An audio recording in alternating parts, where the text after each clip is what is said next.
네, 안녕하세요, 여러분. 자, 이번 시간은 교재 순서를 잠시 바꾸어서 218페이지 하단에 보시면 그림이 나와 있습니다. 자, 두 개의 그림이 있는데요. 우리가 548조 1항 단서에는 해제 소급표는 제3자 권리를 해하지 못한다라고 규정되어 있습니다. 자, 그러면 그것은 무엇을 의미하느냐? 자, 왼쪽 그림을 보시면요. 갑이 가까운 지인 관계였어요. 그래서 을을 믿고 X 토지에 대한 소유권 이전 등기를 넘겨주었습니다. 자, 뭐까지만 받고요? 계약금의 중도금까지만 지급받고 등기를 넘겨줬어요.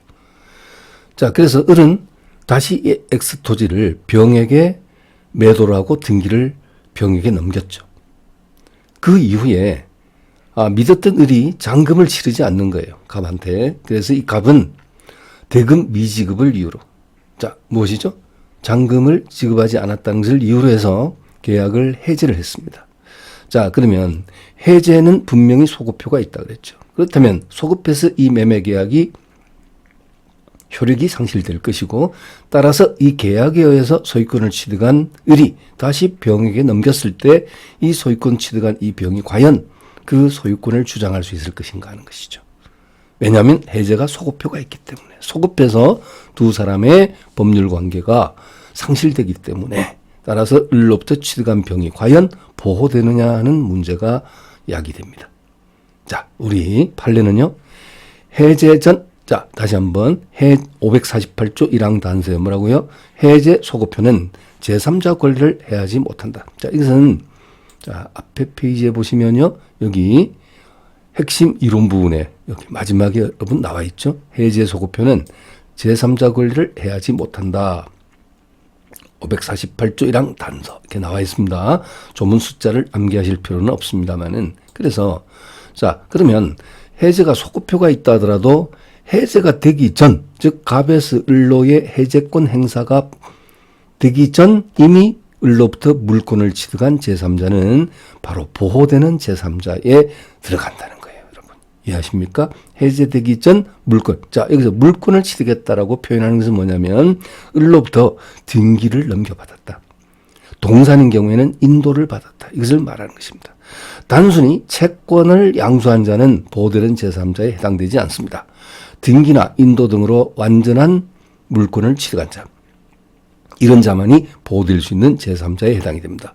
물론 을로부터 저당권을 설정받았다든지 해제되기 전 을로부터 저당권을 설정받았다 또는 가등기를 설정받았다, 이런 자들도 모두 보호되는 제3자 범위에 들어갑니다. 자, 을로부터 임차권 설정을 받은 자는 과연 보호되느냐? 임차권 설정을 받은 자도 등기를 하였다면, 부동산 임차권은 여러분 등기할 수 있죠. 그래서 등기를 해서 물권화된 경우에는 비록 임차권은 채권이지만 당연히 보호되는 제3자 범위에 들어간다는 거예요. 이해하셨습니까? 자, 그러면 이 왼쪽 그림을 보시고요. 주로 시험 지문에 나올 때는 왼쪽에 나와 있는 이 그림이 주로 출제가 됩니다. 오른쪽은 어떤 모습이냐면요. 이것은 자, 보호되는 해제는 소급표가 있다. 그렇지만 해제 소급표는 제3자 권리를 해하지 못한다 할 때 그 제3자에는 자, 오른쪽의 경우에도 해당이 되는 거예요. 자, 오른쪽 보시면 제목에 해제 전이 아니라 후, 물권을 취득한 그냥 제3자가 아니고 선의의 제3자예요. 자, 이것은 해제가 됐다는 것을 몰랐던 제3자라야 보호됩니다. 그러니까 왼쪽은 왜 선이라는 표현을 하지 않습니까? 해제되기 전에 이미 취득한 자니까 선악을 따질 필요가 없죠. 그렇죠? 근데 오른쪽은요. 해제권 행사 후 취득한 자니까 몰랐던 제3자라야 보호된다는 거예요. 이해되시죠? 해제 전 취득한 제3자는 선악을 따질 이유 없는 이유 아시죠? 해제되기 전에 취득했으니까. 하지만 해제 후 물권을 취득한 경우에는요, 선이라야지 보호된다. 자, 그럼 이 그림을 잠깐 보시죠. 역시 갑과 을 관계에서 갑이 을을 믿고 등기를 넘겨주었어요. 아직 잔금은 못 받은 상태에서 을을 믿고 넘겨줬다. 그죠? 자, 그런데 잔금을 치르지 않으니까 갑이 어떻게 했다고요? 해제권을 행사한 거예요. 대금 미지급을 이유로 해제권 행사했죠. 자, 여기 여러분 그림을 보실 때는요. 여기 번호 순서거든요. 이게 1, 2 이게 자, 진행된 순서를 말하는 것입니다. 그래서 일단 매매 계약하고 을을 믿고 등기를 넘겨 주었고 1번. 그런데 잔금을 치르지 않으니까 대금 미지급을 이유로 해제권을 행사했대요. 행사하니까 을이 여기에 앙심을 품고 어떻게 했어요? 에라 모르겠다. 병한테 팔아버리자. 이렇게 해서 자기 앞으로 등기되어 있으니까 얼마인지 팔아버릴 수 있겠죠. 을 입장에서는 그죠? 그러니까 을이 병에게 팔아버렸어요. 그리고 등기를 이쪽으로 넘겨주었어요. 그러면 이 병은 해제 전에 취득했어요? 후에 취득했어요? 해제 후에 취득한 사람이에요. 그래서 이 사람은 보호되려면 해제됐다는 사실을 모르고 취득했던 자라야 한다. 즉 선의의 제3자라야 한다는 거예요. 보호되는 제3자 이해되셨죠? 자, 이렇게 해서 여러분 보시고요. 자, 여기에 관련된 문제를 한번 보겠습니다. 자, 문제를 한번 보시죠. 자, 여러분 교재는요, 이 문제가 217페이지 하단에 나와 있습니다. 기출지문 분석 166번입니다. 자, 한번 보시죠. 자, 15번. 민법 제548조 1항 단서에 계약 해제 소급표로부터 보호받는 제3자에 해당하지 않는 자는 보호되는 제3자에 해당되지 않는 자는 하고 물었습니다. 자, 1번에 X토지에 대한 매매 계약이 해제되기 전에 해제 전 매수인으로부터 X토지를 매수하여 소유권 취득한 자. 자, 물권을 취득한 자. 해제 전에 전하고 나왔어요, 여러분. 해제 후 하고 나오면 선이라 해야 되죠? 근데 해제 전 물권을 취득한 제3자. 어떠세요? 보호되는 제3자에 해당되는 거 맞죠? 네, 맞고요. 자, 그 다음에 2번 질문입니다. X토지에 대한 매매 계약이 역시 해제되기 전에 하고 나왔어요. 역시 전에 매수인의 X토지의 저당권을 취득한 자. 역시 저당권은 당연히 물권으로서 등기되어야지 명실공히 저당권자가 될 수 있습니다. 자, 등기가 안 되면 저당권이라고 말할 수 없죠, 여러분? 예, 그렇습니다. 그래서 역시 보호되는 물권을 취득한 자 맞고요. 3번 X토지에 대한 매매 계약의 해제로 X토지의 소유권을 상실하게 된 매수인으로부터까지는 전인지 후인지 잘 모르겠는데 여기 해제 이전에 하고 나왔어요. 역시 해제 전에 이전에 X토지를 임차하여 임차권 등기를 마친 자로 되어 있어요, 여러분. 임차권은 방금 제가 설명드렸죠. 비록 채권이지만 부동산 임차권은 예외적으로 등기할 수 있고 등기를 하게 되면 물권화됩니다. 물권화된다는 소리는 강력한 대항력을 가진다 이 뜻입니다, 여러분. 자, 보호되는 제3자에 해당되죠. 자, 그 다음에 4번 X토지에 대한 매매 계약이 해제되기 역시 전에 매수인과 매매 예약 체계로 매매의 예약 체계로 예약 소리 나오면 이제 가등기 소리가 나오겠죠. 그에 기한 소유권 이전 등기 청권 보존을 위한 가등기를 마친 자. 예, 그렇습니다. 자, 우리가 매매의 예약, 부동산에 대한 매매 예약을 하면요, 그것에 대한 공시방법으로 가등기가 설정되는 것이 일반적입니다. 자, 역시 이 가등기도 여러분 우리 물권법에는요 가등기에서 본등기하면 그 본등기 순위가 가등기시로 소급하거든요. 그래서 아주 강력해집니다. 순위 보전력이 있는데 직접적으로 공인노무사 시험의 범위에는 해당되지는 않습니다. 왜? 물권법 내용이니까. 네. 그래서 일단 보호되는 제3자에 해당된다는 것이고요.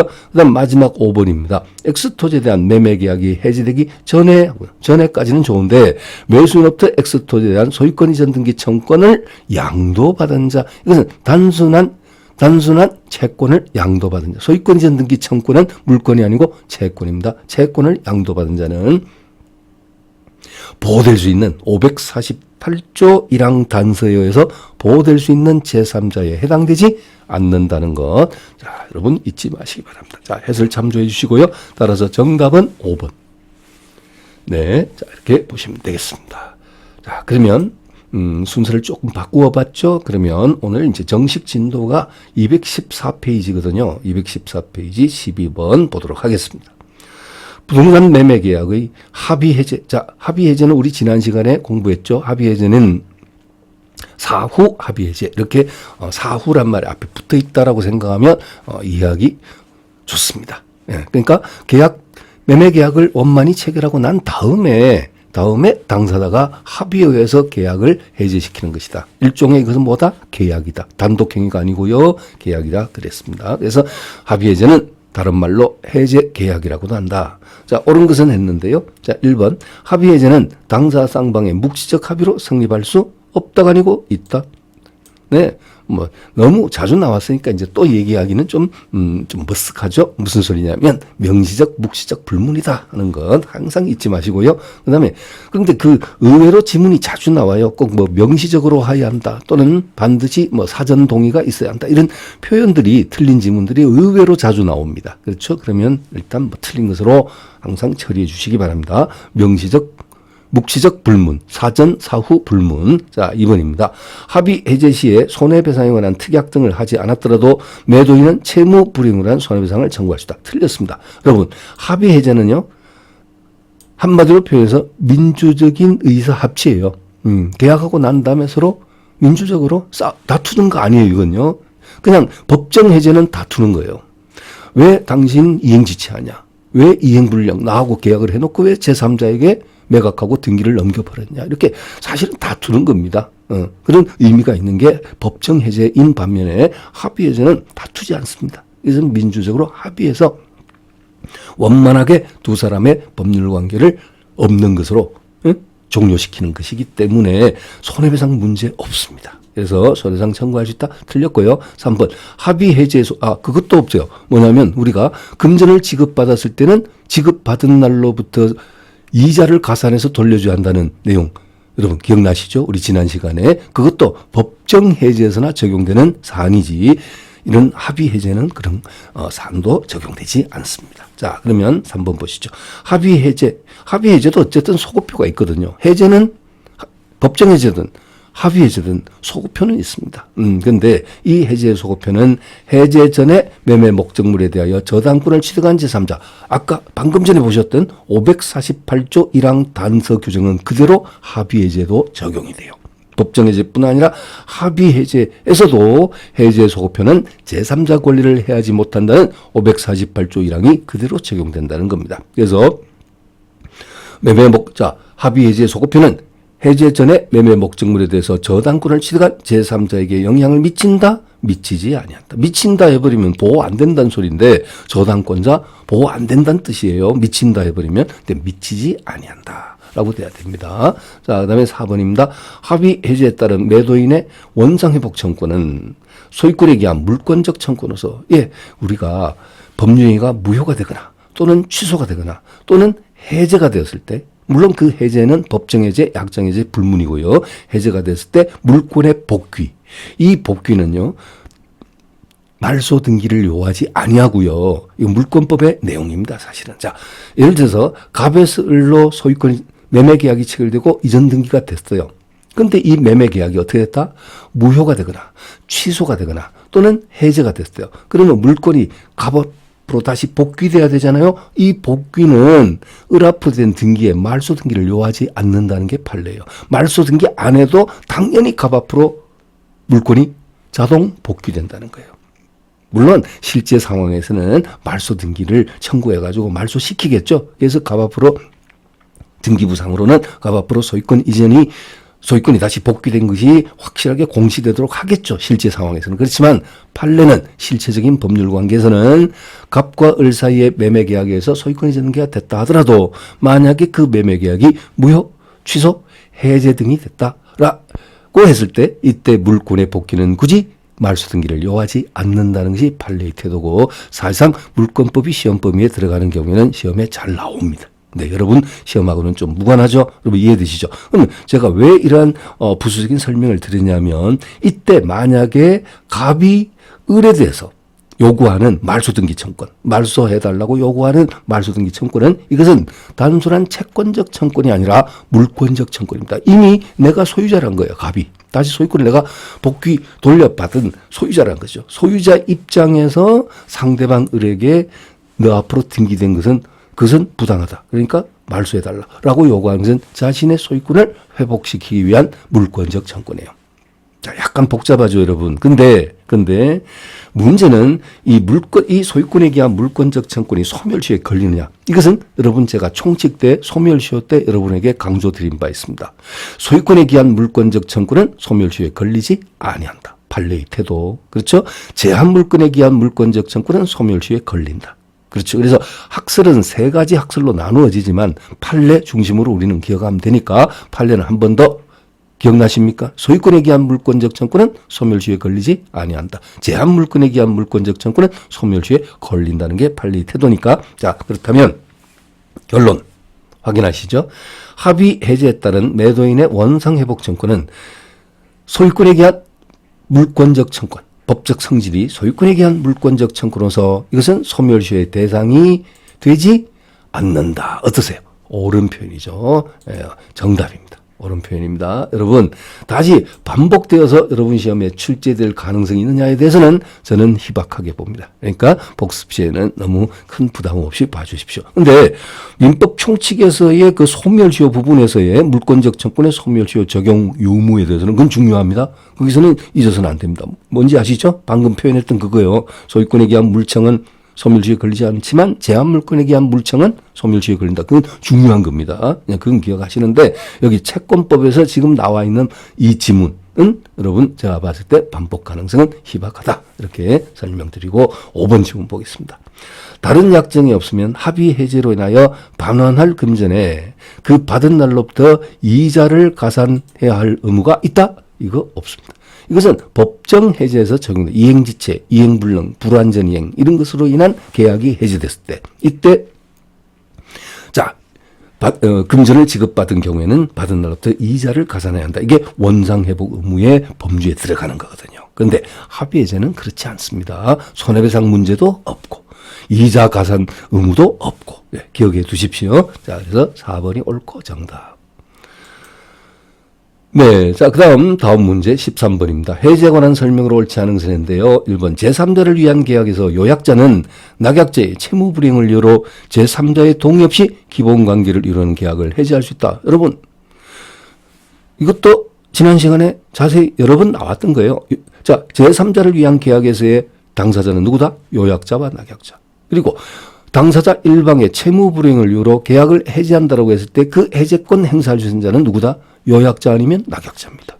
제3자 즉 수익자는 해제권이 있다 없다? 없다. 이유가 뭐다? 계약의 당사자가 아니기 때문이다. 그리고 또 하나 계약의 당사자인 요약자나 낙약자가 상대방을 상대로 해서 계약을 해제할 때 굳이 제3자 수익자의 동의를 요하느냐? 전혀 필요 없다. 동의 없이 해제할 수 있다. 옳은 지문이죠. 틀림없죠. 네. 그 다음에 2번. 계약이 해제된 경우 금전을 수령한 자는 해제한 날부터, 틀렸죠, 여러분. 해제한 날부터가 아니라 받은 날로부터 이자를 가산해서 반환한다. 여기까지가 원상회복의 범주에 들어간다는 것.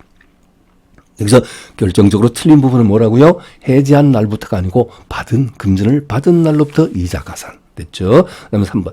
갑을 병 사이에 순차적으로 매매 계약이 이루어지고 병이 매매 대금을 중간자 을의 지시에 따라 최초 매도인인 갑에게 직접 지급한 경우 을과 병 사이 매매 계약이 해제되더라도 병은 갑에게 직접 부당이득 반환을 청구할 수 없다. 왜? 계약의 직접 당사자가 아니기 때문이다. 자, 반복 가능성은 희박하니까 복습할 때 무시하셔도 무방합니다. 네, 옳은 표현이고요. 그다음 4번. 매도인이 계약금 계약에 한 해제. 이거 뭐예요? 해약금에 한 해제를 얘기하는 거예요.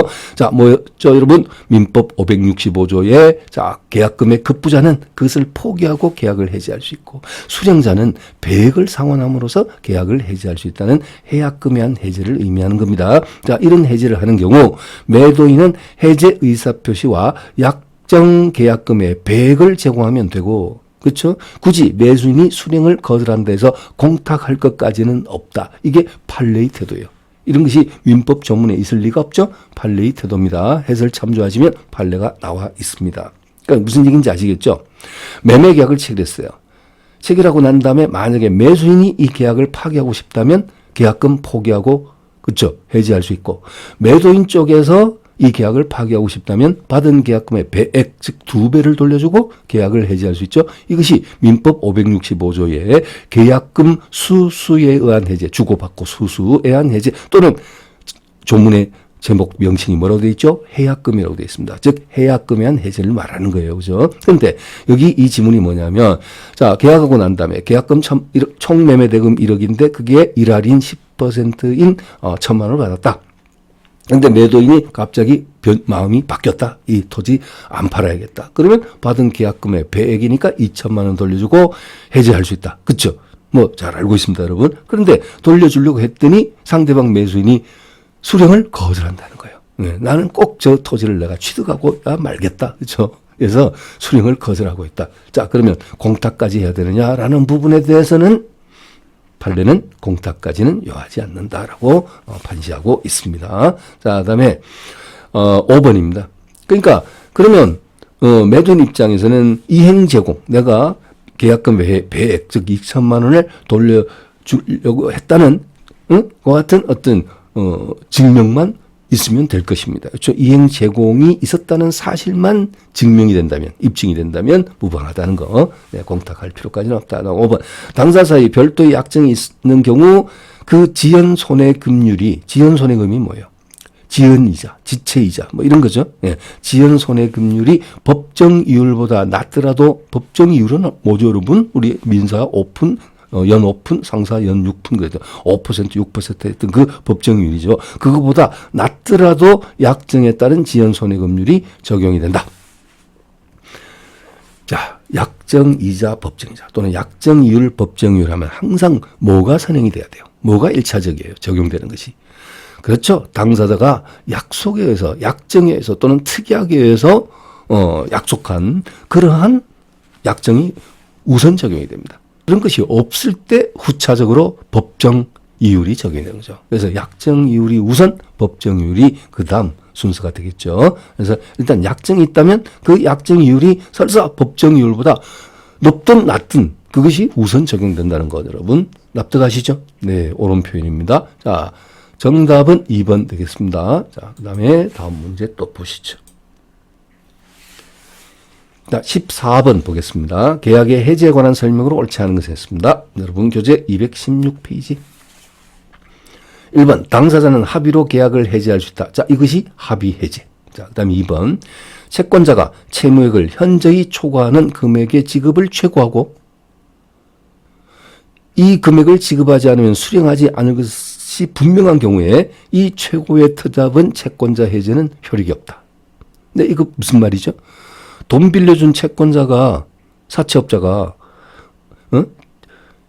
약정된 원금에다가 뭐 이자까지 합친 그 같은 채무액을 현저히 초과하는 금액의 지급을 독촉한다는 거예요. 그렇죠? 최고한다는 소리가. 그렇죠? 쉽게 말하면 독촉. 그리고 그 금액을 채권자가 요구한 그 금액을 지급하지 않으면 수령하지 않을 것이 분명한 경우에 이 최고의 터잡은, 이 독촉의 터잡은 채권자의 해제권 행사. 이것은 인정할 수 없다. 라는 것이 판례의 태도입니다. 무효이다. 자, 역시 다시 반복될까요? 저는 제 감을 믿습니다. 이런 것은, 이런 판례는요, 반복 가능성은 희박하다. 이렇게 보시면 되겠고, 여러분, 이해 못할 것도 없습니다. 예, 이해 못할 건 없는데, 그죠? 출제 가능성은 희박하다. 자, 그 다음에 3번입니다. 계약 체결에 관한 대리권만을 수여받은 대리는 체결 후 그 계약을 해지할 수 없다. 여러분, 이건 총칙이네요. 그죠? 우리가 민법 총칙에서 대리는 원칙적으로 대리인이 상대방과 어떤 대리행위를 하는 과정에서 취소, 해제 사유가 발생했다 하더라도 그 취소권, 해제권 행사는 대리인이 직접 할 수 있어 없어요? 없습니다. 누가 해야 되느냐? 본인에게 귀속된다. 본인이 취소권을 행사하든 해제권을 행사하든 하여야 한다. 그럼 대리는 할 수 없느냐? 아니죠. 본인으로부터 취소권이나 해제권의 특별 수권을 받았을 때 다시 그에 대한 수권을 받으면 취소권, 해제권 행사할 수 있습니다. 그래서 원칙은 계약 체결에 관한 대리권만을 수여받은 대리는 계약 체결 후 그 계약을 해지할 수는 없다. 그렇죠? 예, 예외적으로 본인으로부터 특별 수권을 받은 경우에는 가능하다. 그렇게 돼야 되겠죠. 그래서 옳은 지문이고요. 그 다음에 당사자 일방 또는 쌍방이 여러 사람이 있을 때, 그러니까 매도인이 이제 뭐 갑을병 ABC 세 사람이고 매수인 쪽이 뭐 갑 한 사람이고 예를 들면 이렇게 됐다든지 아니면 매도인도 여러 사람, 매수인도 여러 사람일 때. 그렇죠? 그래서 당사자 일방 또는 쌍방이 여러 사람이 있을 때 해제권 행사는요. 전원으로부터 전원에 대해서 행사돼야 되고요. 어떤 한 사람에 대한 해제권이 소멸하게 되면요. 다른 당사자에 대해서도 해제권이 소멸한다는 것. 자, 이것은 지난 시간에 설명드린 바 있고요. 이것은 우리가 해제권 행사의 있어서의 불가분성 또는 소멸에 있어서 불가분성입니다. 근데 주로 시험 지문에 나올 때는 소멸에 있어 불가분성은 잘 안 나오는 편이고 우리 지난 시간에 지문에 하나 나온 건 여러분 설명드렸습니다만은 소멸에 있어 불가분성 나왔었죠. 근데 주로 빈도 있게 나오는 것은 행사에 있어서의 불가분성이 잘 나옵니다. 그래서 이 4번 지문은 소멸일까요? 행사일까요? 네, 행사에 있어서 불가분성이에요. 다시 한번 말씀드리면 당사자 일방 또는 쌍방이 수인이 있을 때, 여러 사람이 있을 때는 해제권의 행사는 전원으로부터 전원에 대해서 하여야 한다. 이것을 행사에 있어서 불가분성입니다. 됐죠? 됐죠? 자, 그러면 하나의 계약에서 일방이 수인인 경우에 그 상대방은 그 수인 모두에게 해제 의사표시를 해야 한다. 맞고요. 그 다음 5번.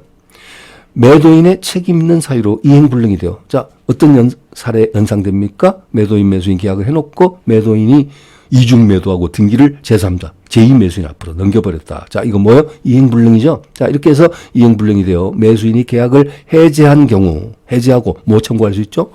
손해배상 청구를 행사할 수 있죠. 그죠? 그 손해배상 청구의 손해배상은 전보배상인데 이 손해배상은 해제 시 목적물의 시가. 해제 시가 아니고요. 해제권 행사 시가 아니에요.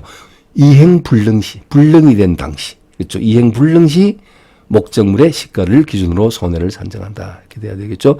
아주 미세한 부분입니다. 눈에 잘 안 띄니까 좀 조심해야 되겠습니다. 네.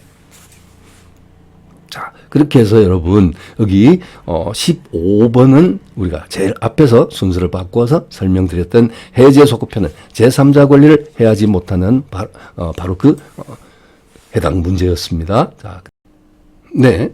219페이지 마지막 16번 문제 보시겠습니다. 자, 합의 해지에 관한 설명으로 옳은 것을 모두 고른 것을 냈는데요. 자, 합의 해지에 대한 문제. 자, 빈도 있게 출제되지는 않지만 여러분 이렇게 출제가 됐습니다. 자, 반복의 가능성은 좀 희박합니다만은 그래도 조심해야 되는 지문이 있네요. 기업과 같은 것은 여러분 공인노무사 직무와 직접적 관련이 있는 것 같은 판례죠. 자, 보겠습니다. 근로자의 사직원 제출에 따른 합의 해지의 청약이 돼. 합의 해지도 합의 해제와 마찬가지로 계약입니다. 해지 계약이거든요. 그러니까 계약이란 소리는 뭐예요? 청약과 승낙의 합치가 있어야 되죠. 그래서 이제 그만두겠다는 피용자의 사용자에 대한 청약에 대해서 사용자의 승낙 의사가 형성되어 확정적으로 근로계약 종료의 효과가 발생하기 전에는 이 소리가 뭐예요?